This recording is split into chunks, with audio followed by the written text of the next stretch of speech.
We live in a culture that has developed a very loud, very narrow rule.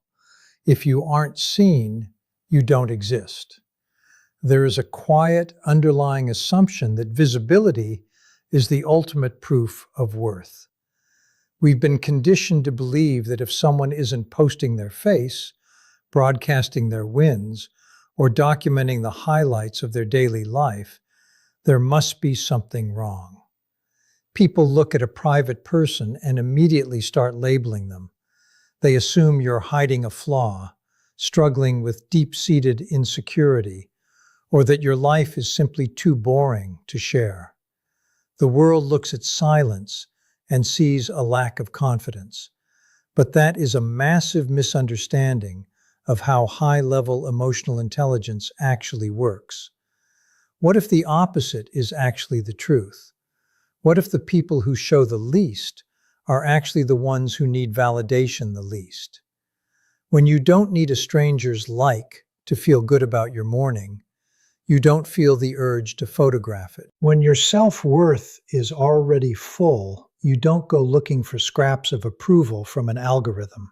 Empaths, the individuals who understand human nature and emotional energy more deeply than anyone else, are often the very ones choosing to stay invisible. They aren't staying in the shadows because they are afraid of the light. They are staying there because they've realized that the light of public attention is often artificial and draining. For them, staying under the radar isn't a sign of weakness. It's a sophisticated, strategic choice to protect their peace from a world that wants to consume their energy. Modern culture has made a dangerous mistake. We have started to confuse attention with value. We've been fed the lie that the more people who look at you, the more important you must be. This has created a generation of people who have been trained to outsource their entire identity. Instead of building a solid, unshakable sense of self from within, people are now measuring their reality by the metrics of a screen. They check their notifications to see if they're allowed to feel successful today. They wait for comments to decide if they look good. This shift is psychologically devastating because it moves you away from actually living your life and forces you into the role of a full-time manager of a performance. When you live for visibility, you stop being the protagonist of your own story and start becoming a curator for everyone else's entertainment. You begin to subtly filter your personality,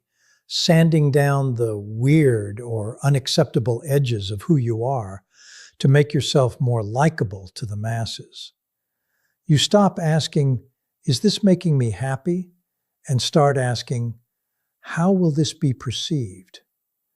Empaths spot this trap almost immediately because they can feel the hollow, thirsty energy behind the perfect post.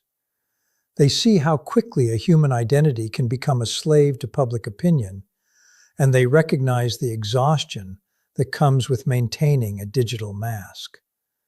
They refuse to make that trade because they know that once you give the world the power to validate you, you've also given them the power to destroy you. They choose to keep their identity locked away where the public can't touch it, edit it, or break it. For most people, scrolling through a social media feed is just a way to kill time. But for an empath, it is like walking through a room filled with 1,000 different voices, all shouting at once. They don't just see content, they see raw, unfiltered intention. While the average person looks at a vacation photo and sees a beach, an empath feels the underlying desperation for approval that drove the person to post it. They don't just see a witty caption, they feel the quiet cry for attention or the subtle flex meant to trigger someone else's jealousy. For an empath, the digital world isn't made of pixels, it's made of emotional signals. Every post carries a vibe or a weight that most people are completely oblivious to. But for the empath, these signals are loud, clear, and impossible to ignore. This level of awareness isn't something they can just turn off with a button. It is automatic and, quite frankly, exhausting. When an empath opens an app, they aren't just looking at pictures, they are absorbing the insecurities, the pride, the loneliness, and the staged happiness of hundreds of people at the same time. It's like being an emotional sponge in a sea of high-pressure energy. They can sense when a happy post is actually covering up a deep sadness, or when a humble post is actually a mask for massive ego. Because they process the world through feeling rather than just seeing, every interaction feels like a heavy emotional transaction. This is why many empaths eventually pull back. Staying private isn't about being antisocial or hating people. It's a necessary act of survival. It's about closing the door to a room that is simply too loud for their nervous system to handle. There is a common misunderstanding that being seen is a neutral or light experience. But empaths know better. They understand that the moment you become visible, you are no longer just yourself. You become a canvas for everyone else's interpretation. Visibility is never a clean exchange. The second you share a part of your life, it is immediately filtered through the messy psychological lenses of everyone watching you. Your joy might be filtered through someone else's jealousy. Your success might be filtered through a stranger's sense of inadequacy. Your vulnerability might be met with someone's hidden judgment or their own bad mood. Most people have the ability to post something and walk away without a second thought. But empaths are hyper-aware of the collective weight of those silent, unseen reactions. They understand that attention is not always safe energy. Just because someone is looking at you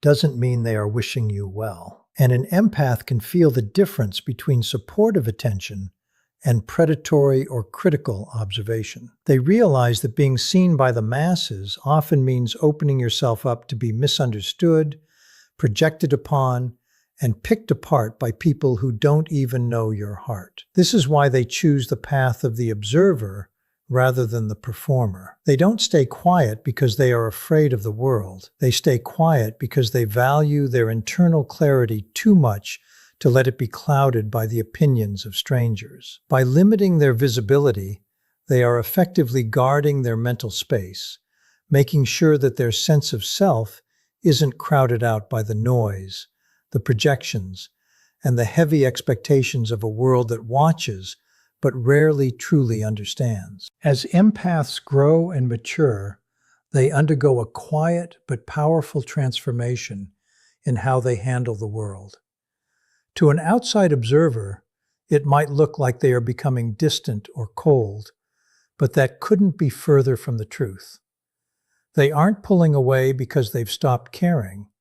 They are pulling away because they've started being intentional.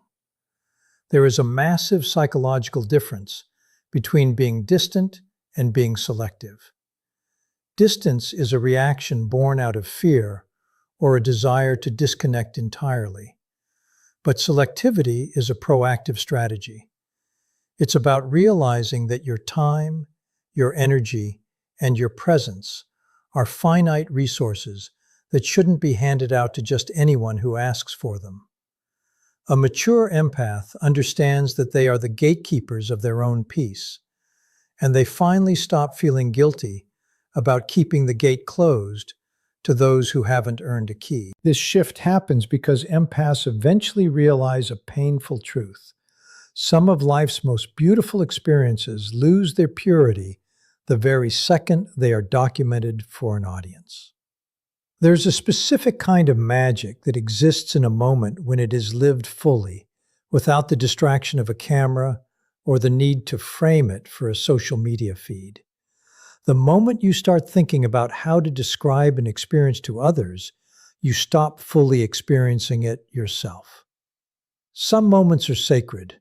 They are meant to be felt, not performed. Empaths begin to notice that when they share something deeply personal or meaningful with the public, it often feels like the air gets sucked out of the room. The experience gets flattened by the weight of too many opinions, assumptions, and projections. This isn't isolation, it's a high-level refinement of life. They are deciding with surgical precision what belongs in the private sanctuary of their actual experience, and what, if anything, is shallow enough to be tossed into the public space of perception. In our modern culture, we are practically bullied into oversharing. We are told that if we aren't transparent or authentic in public, then we must be hiding something shameful. Because of this, privacy is often mislabeled as fear, withdrawal, or even arrogance. But for the empath, privacy isn't a defensive wall built out of fear. It is a position of absolute strength. It is the conscious, sober decision to control who gets access to your inner world and who doesn't. It's the realization that your internal life is a high-value territory that requires a security detail. They have learned through trial and error that unlimited access doesn't actually create deeper connections. It usually just creates distortion. When everyone has access to you, no one truly knows you. They only know the version of you they've constructed in their own heads. By choosing selective visibility, the empath ensures they stay intact. They stop being a puzzle that the world is allowed to pick apart and put back together however it sees fit. They finally embrace the liberating truth that you do not owe the world a front row seat to your life. You are not a reality show, and your personal growth, your struggles, and your quiet victories are not content for someone else to consume while they're bored on their lunch break. Privacy becomes an intelligent filter that keeps the noise out and the meaning in.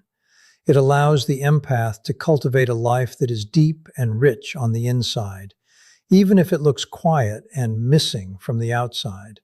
They aren't hiding their light.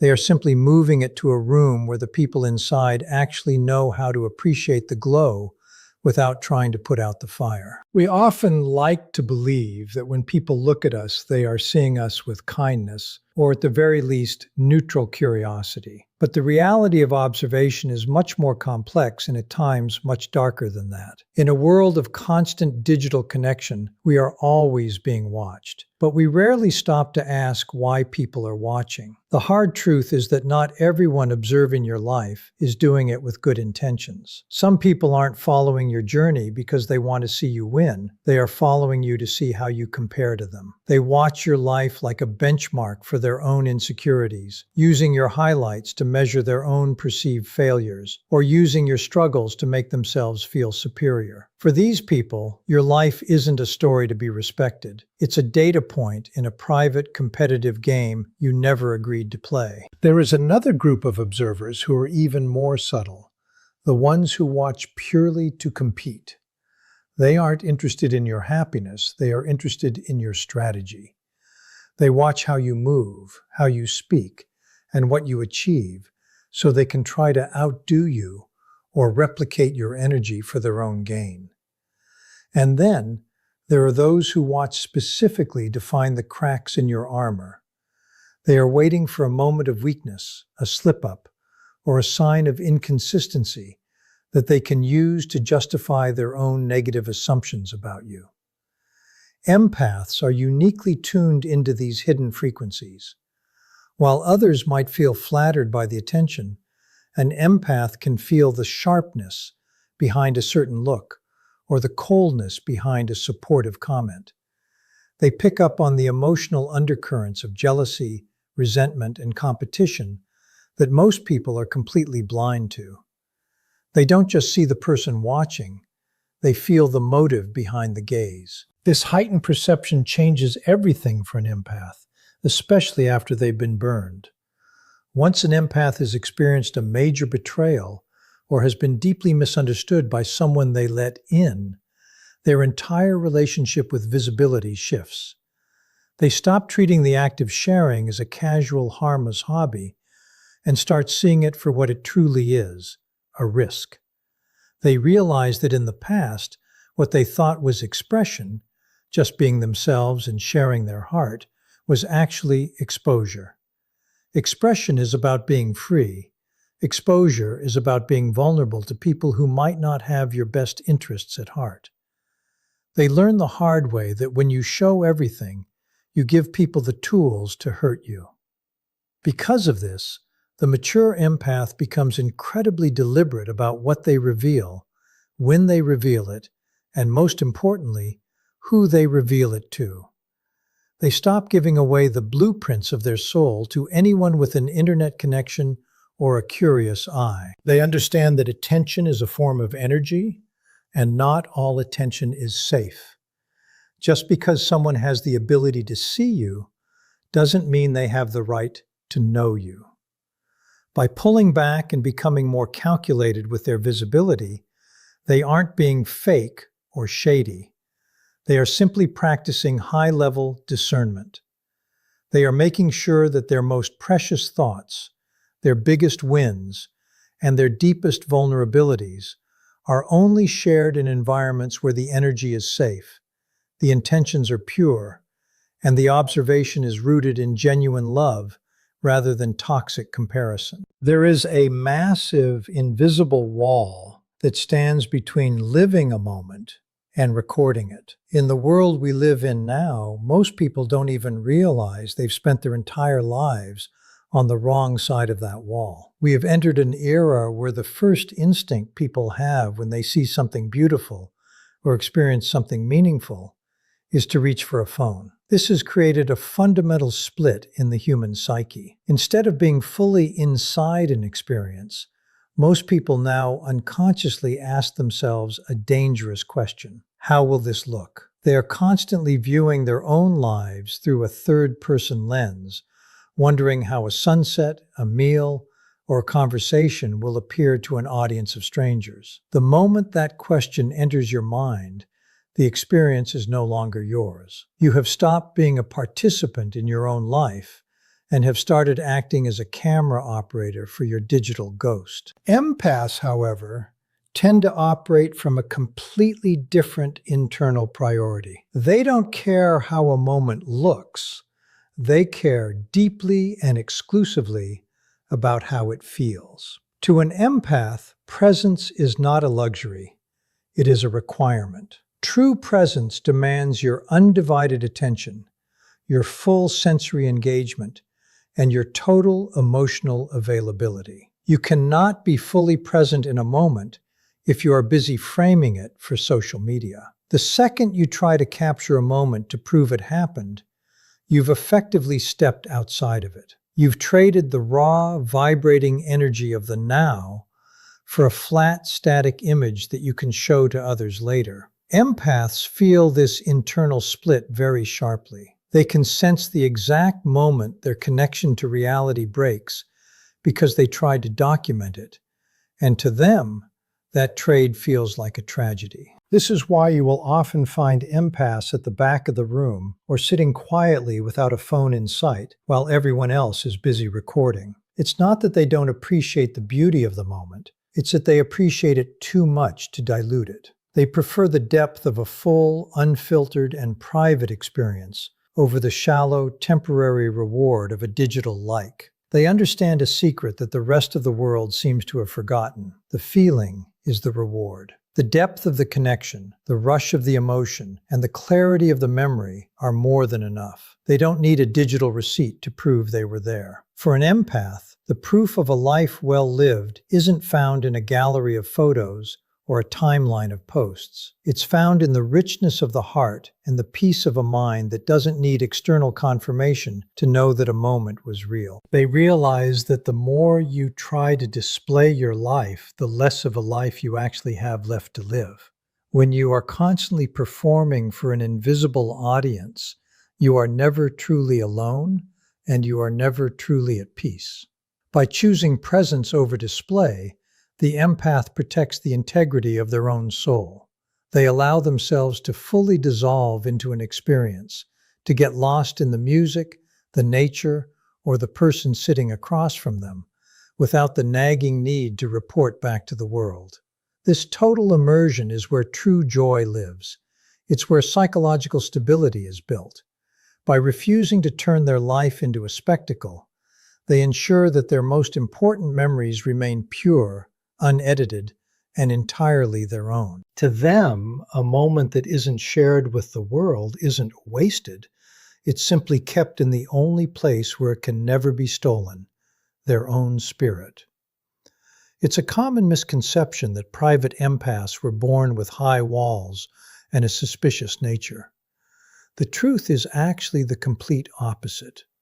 Most private empaths started out as the most open, vibrant, and trusting people in the room.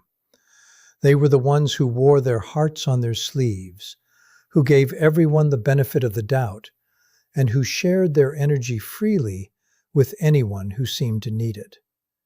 In the beginning, their openness felt like their greatest strength. They operated under the beautiful but naive assumption that if they were sincere and kind, the world would mirror that back to them.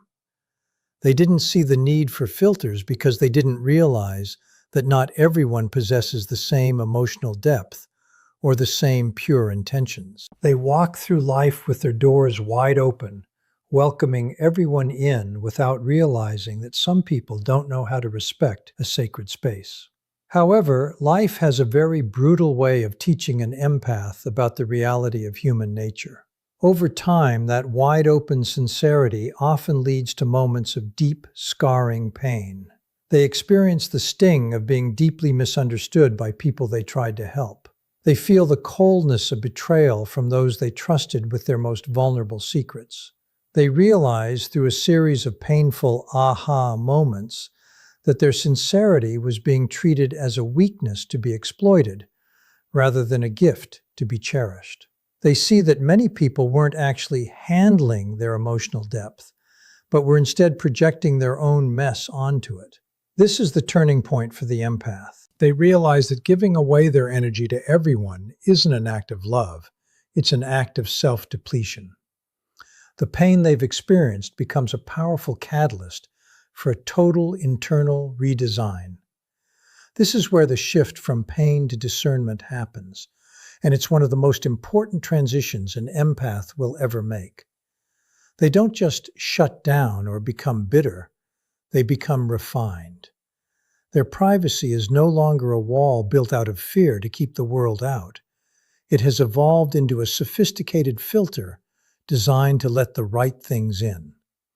They've learned that their energy, their focus, and their inner world are high-value assets that require a strict vetting process. They haven't become cold or unfeeling. In fact, their capacity for love and connection is often deeper than ever, but they have become incredibly precise.